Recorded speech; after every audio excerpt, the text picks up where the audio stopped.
Tonight, I'm really, really excited because I am joined by Baba AK, Dr. Akinyele Umoja, chair of the Department of African American Studies at Georgia State University, scholar, activist, teacher, educator, mentor, Baba, all the above.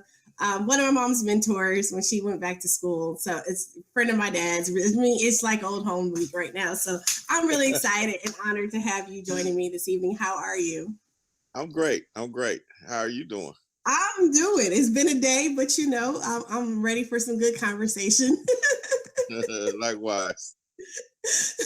So I think I mentioned briefly, like I've been having conversations with people, just like I said, with this election cycle and just even the past few years of just increased activism happening, political engagement, civic awareness happening in different movements and stuff all across the country, just really start having conversations to help people get a better sense of not just, the same current events that we always see going on in the news, but also like kind of maybe some historical context, but also just tips, strategies, thoughts, ideas. I love lifting up the work of other people because, sometimes you learn a lot when you talk to other people or hear, how other people think or do things or whatever. So you were definitely someone that I wanted to talk to because one, you just have such an awesome body of work.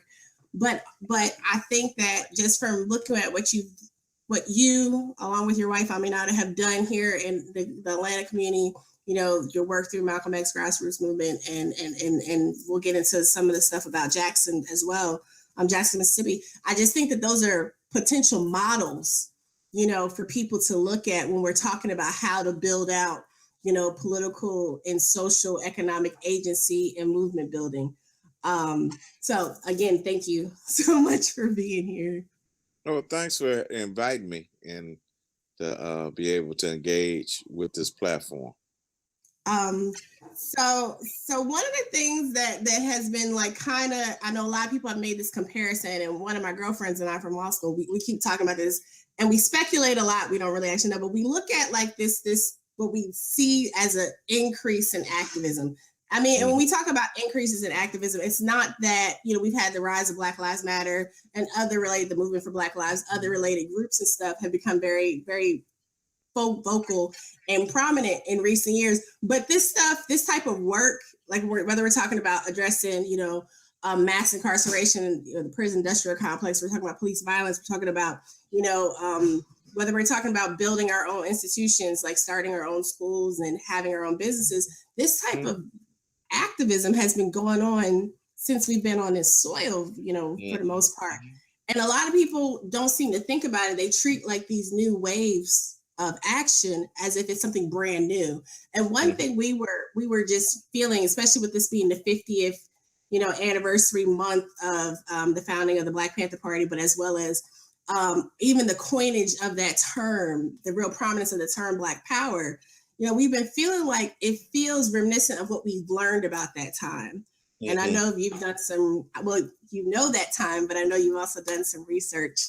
And right, and I'm just wondering, what were your thoughts about, I don't necessarily want to compare the two, but it just feels like we're in a similar moment of movement, a movement moment, so to speak.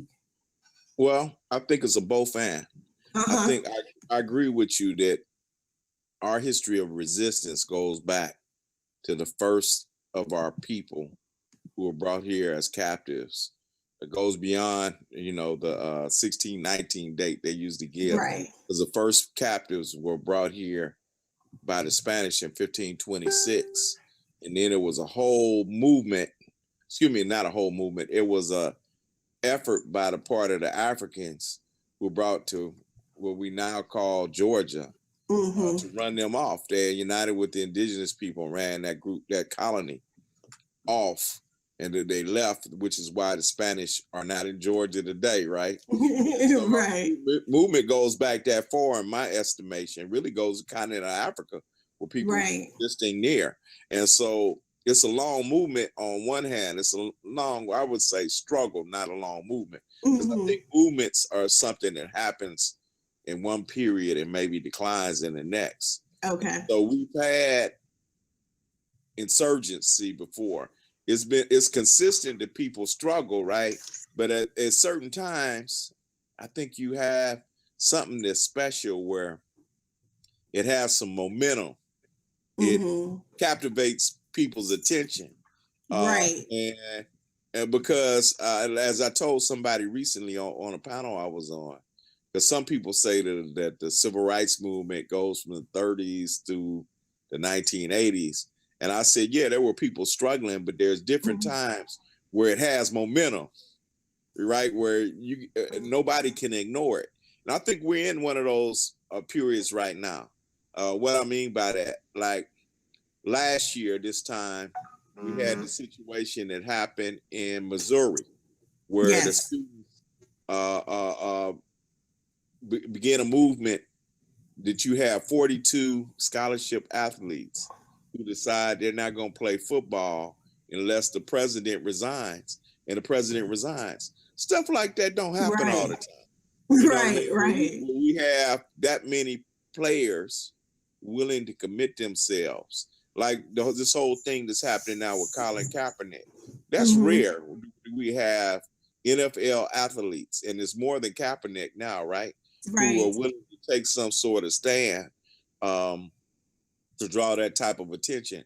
Because, you know, during your lifetime, we had Michael Jordan, you know, for the most part, refusing to take any type of political stand. Most of the athletic piece was apolitical during that period of time, right?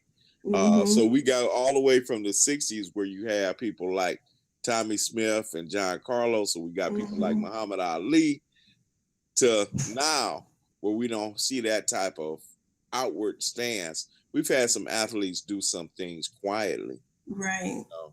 Of course, you had Craig Hodges coming out of probably your hometown of Chicago, right? His things with the Bulls, but he was in isolation. It wasn't people who picked up on what he was doing. So I think there is something new now. There is something that emerged, and it's something that everybody got to pay attention to. It's like nobody could ignore it. But we've had other periods where some of us been working, but nobody really did, you know, a lot of people really didn't know what we were doing. Right. You know, I had neighbors, you know, a few streets down who probably didn't know of the impact of the movement, what we were talking about, what the challenges were. So yes and no, we've had people continue from the early days, but it's something different happening today, just like it was something different and happening in the 1960s and 70s. Really, we'll say from the 50s through the 70s. Right. So, yeah. Right. So this is a special period we're in right now.